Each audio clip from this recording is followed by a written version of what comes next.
Once upon a time in a large and bustling city, there lived a billionaire named Collins. He had everything a man could dream of, fancy cars, mansions and more money than he could ever spend. But despite all his wealth, Collins felt lonely. He knew people only saw his money and power, not his heart.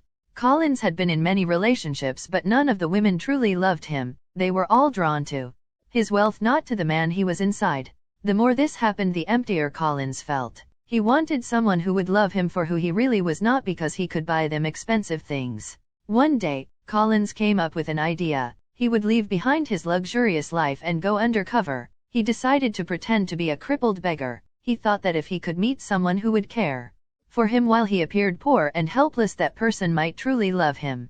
Collins told his parents about his plan and they were very worried. His mother, a well-known businesswoman, and his father, a powerful politician, tried to talk him out of it. Collins, you could be recognized. What if someone dangerous finds out who you are? You could be kidnapped or harmed, his father said, his voice filled with concern. I'll be careful. I'm going far away to a place where no one knows me, Collins reassured them. He was determined to find real love no matter the risks. His mind was made up. He left his mansion behind and traveled to a small village far from the city. There he dressed in old clothes and sat in a wheelchair. He rolled himself to a quiet street corner, hoping no one would recognize him. With his hand outstretched, he began to beg. Please help me, he whispered, hoping someone would stop. He felt nervous and vulnerable. It was the first time in his life he had ever asked for anything from strangers. For days Collins sat on the street watching people pass by. Most didn't even look at him. Some gave him a quick glance before hurrying away. He had never felt so invisible in his life. But then, one day, a girl named Amanda came by. Amanda was different. She was young, probably in her early 20s, with kind eyes and a gentle spirit. She didn't have much. Herself and her family was poor, and her father, Mr. Jude, worked hard on their small farm to make ends meet. But despite her struggles, Amanda always found a way to smile. As Amanda walked past Collins' spot, she noticed him sitting in his wheelchair, looking tired and hungry. Her heart softened. She stopped and bent down, looking into his eyes. Are you okay? She asked, her voice full of concern. Collins was taken by surprise. It had been days since anyone had spoken to him. I'm just trying to get by, Collins said, trying to sound weak. Amanda looked into her small purse. She didn't have much money, but she couldn't walk away without helping him. Here, she said, handing him a few coins. I know it's not much, but it's all I have right now. Collins felt a lump in his throat. Her kindness touched him in a way that money never had. Thank you, he whispered. You don't know how much this means to me. Amanda smiled softly. Do you have a place to stay? She asked. Collins shook his head. No, he said, feeling a little guilty for lying. Amanda thought for a moment. I live with my father and our house is small. I would have loved to help you, but I don't know if my father will agree to it. Amanda hurried home, her heart still heavy with concern for the beggar she had met. As she walked into the small house, she found her father, Mr. Jude, resting after a long day's work on their farm. Father, good afternoon, she greeted, her face looking worried. Amanda, how are you?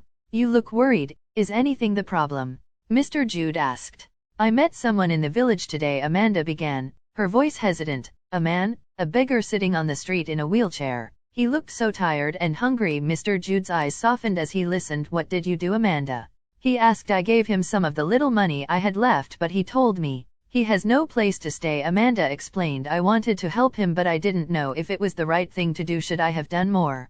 Mr. Jude sighed deeply, thinking about the man Amanda had described. You can't leave him out there alone in the night, he finally said. No one should be left to suffer when we have a roof over our heads. Go back and bring him here. We'll make room for him. Amanda smiled, grateful for her father's compassion. Without wasting any time, she grabbed her shoe and hurried back to the spot where she had left the man. When she returned, Collins was still sitting in his wheelchair, looking lost in thought. She approached him carefully, her soft voice cutting through the evening air. My father said you can't stay out here alone tonight, she said gently. Come with me. We'll give you a place to sleep. Collins blinked, surprised by the offer. He had never expected such kindness from strangers, and his heart swelled with emotion. I don't know what to say, he stammered. You don't have to say anything, Amanda replied with a kind smile. Just let us help you with Amanda's assistance. Collins made his way back to her small, humble home. As he crossed the threshold, he couldn't help but feel a sense of warmth and safety that he hadn't felt in a long time. Amanda and her father had so little, yet they were willing to share what they had with a man they barely knew. As Collins settled into the modest room they had prepared for him, he realized that maybe, just maybe, he had finally found what he was looking for. But with his heart full of gratitude, he also felt a growing sense of guilt. He was living a lie, pretending to be something he was not. Collins spent his first night in Amanda and Mr. Jude's home feeling a mix of relief and anxiety. The room was small, but it was clean and welcoming. As he lay on the thin mattress, he listened to the sounds of the night, the chirping of crickets and the gentle rustling of leaves outside. For the first time in a long while he felt safe.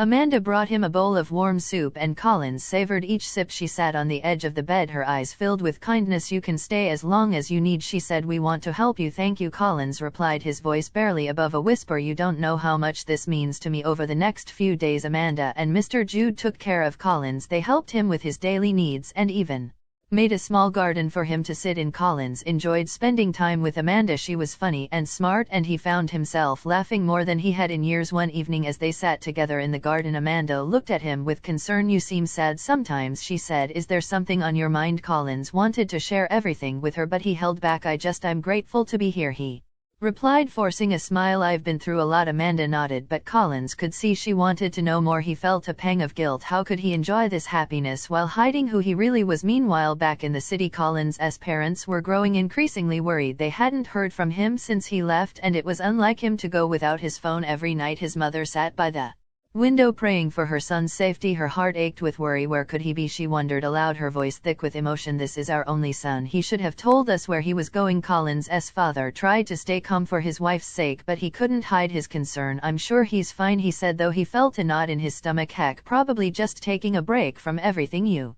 know how he is." But each passing day without news made them more anxious. Collins's mother would cry, praying that he was safe wherever he was. One cool evening, Mr. Jude sat beside Collins in the small garden. He had been meaning to ask how Collins ended up in a wheelchair. Collins paused, his heart racing, and shared his story. He had been in an accident a few months ago. His car skidded off the road, and while he was lucky to survive, his legs were badly injured. Collins explained that the doctors had told him he could walk again, but he needed a surgery that was far too expensive for him. Mr. Jude felt deep sympathy. It was a terrible thing for a man to suffer through. Collins tried to mask his pain, but Mr. Jude could see it. He decided in his heart that he couldn't let Collins continue like this. They had to do something. The next morning, Mr. Jude pulled Amanda aside over breakfast. He spoke of Collins's condition and his need for surgery. They didn't have enough money, but Mr. Jude suggested they start small. They could sell some of their farm's produce, fruits, vegetables, maybe even some of the livestock. It wouldn't raise all the money at once, but it could be a start. Amanda admired her father's generosity and determination. They didn't have much, but Mr. Jude always believed in helping others. They decided to keep it a secret from Collins, fearing that he might refuse the help. Amanda began working harder on the farm, picking fruits and vegetables to sell at the village market. Mr. Jude took care of the farm's daily work, but both father and daughter focused on gathering enough produce to make a difference at the market. Amanda began selling the fresh produce. People from the village appreciated the quality of the fruits and vegetables she offered, but one day, Richard, a wealthy young man from the city, approached her again. Richard had been trying to get her attention for months. Every time he came to the village, he offered her gifts and promises of a luxurious life if she would only marry him. Richard made his usual proposal, promising her wealth and comfort. He talked about how much better her life would be in the city. Amanda remained calm, declining his offer. She didn't want the life Richard was offering her. Life, though humble, gave her peace. Richard grew frustrated. He didn't understand why she would choose to remain in the village selling vegetables when she could have a mansion in the city. He called her a fool for wanting to live in poverty, a dirty village who didn't know better. Richard stormed away in anger. Amanda continued selling at the market, her heart heavy but her mind clear. She had chosen her path and she had no regrets. Back at home, Mr. Jude and Amanda kept up their efforts to raise money for Collins's surgery. Every coin they earned from selling vegetables went into a secret fund, but no matter how much they worked, it seemed like they could never save enough. Loveth, Amanda's best friend, came by her house one afternoon, her face serious but with a hidden agenda. Richard had approached her earlier that day, handing her money to help convince Amanda to marry him. He was growing tired of her rejections, and he figured Amanda would listen to her best friend. Loveth, feeling important, took the money and agreed to help. After all, she thought Richard was a good match for Amanda, rich, handsome, and ready to take her away from the village life. Sitting with Amanda, Loveth casually brought up the topic of Richard, reminding her of how many times he had come to the village just to ask for her hand. She emphasized the wealth and comfort that awaited her if she said yes. Amanda, calm as always, looked at her friend and simply shook her head. She had no interest in Richard, no matter how much he promised. Loveth pushed further, talking about how Amanda could live in the city, have beautiful clothes, and never have to work in the market again. But Amanda remained firm. She didn't want Richard. She then revealed something Loveth wasn't expecting. She thought she was starting to fall in love with Collins. Loveth froze, unable to believe what she had just heard. Amanda in love with Collins, that poor crippled ugly man who had nothing to his name. Loveth's shock quickly turned into anger. She couldn't believe her friend was choosing poverty, choosing a man who had nothing to offer. In her frustration, Loveth spoke her mind, calling Collins a poor crippled man, mocking his appearance and insisting that Amanda was making a huge mistake. She couldn't understand how Amanda could even think about loving someone like him when she had a chance with a man as wealthy as Richard. Amanda remained calm through Loveth's harsh words. Her mind was made up. She told Loveth to stop coming to her house if all she wanted to talk about was Richard. Their friendship meant a lot to her, but if Loveth continued pushing her towards Richard, Amanda was ready to end it. Loveth, filled with anger and disbelief, stormed out of the house. After leaving Amanda's place, Loveth went straight to Richard and told him everything. She recounted Amanda's her refusal to consider Richard and, most of all, the shocking revelation that Amanda was starting to fall in love with Collins. Richard was livid. How could she fall for a man like Collins, a beggar, when Richard was offering her everything? His anger boiled inside him, and the thought of Amanda choosing Collins over him was unbearable. But as Richard fumed, Loveth's emotions shifted. She too was angry at Richard. She had always been by his side, always helped him, and yet he never looked her way. Why was he so obsessed with Amanda? Loveth had everything Richard could want. She was beautiful, her family was rich, and she carried herself with class and style. What more could a man ask for? Loveth, frustrated and heartbroken, confronted Richard right then and there. She asked him why he was wasting his time chasing Amanda when she was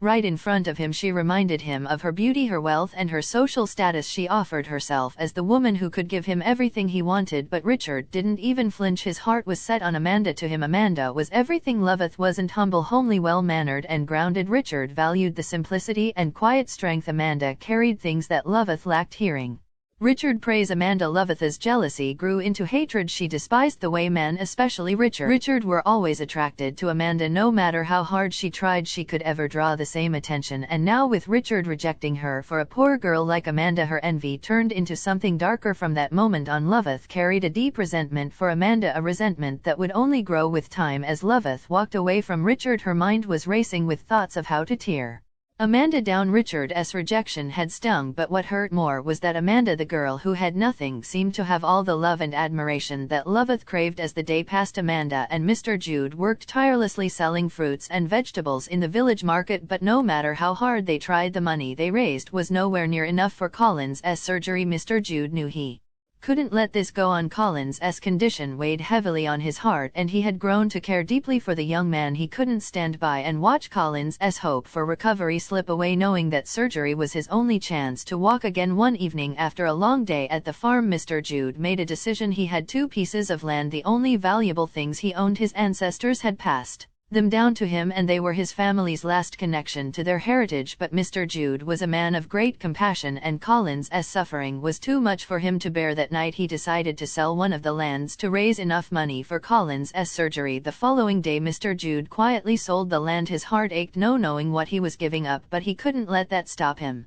This was Collins' chance to be free from the wheelchair, and it was a sacrifice he was willing to make. Mr. Jude returned home with the money in hand, eager to share the news with Collins. When he arrived, he found Collins sitting quietly in the small living room, gazing out the window. The evening sun cast a soft light through the open door. With a smile, Mr. Jude told Collins that the money for his surgery was ready, that he had sold his land to make it possible. Collins' face went pale. He couldn't believe what he was hearing. This poor man, who barely had enough to provide for his family, had sold his land, his only source of wealth, for his sake. Guilt hit Collins like a wave, and he couldn't stay silent any longer. He had already taken too much from this family, and now they were sacrificing everything for him. Collins swallowed hard, his voice shaking as he began to confess. He told Mr. Jude the truth, that he wasn't really a beggar, that he wasn't poor. He explained how he was actually a wealthy man, a billionaire who had come to the village disguised as a to find true love. He had wanted to escape the women who only loved him for his money, so he created this lie to see if someone would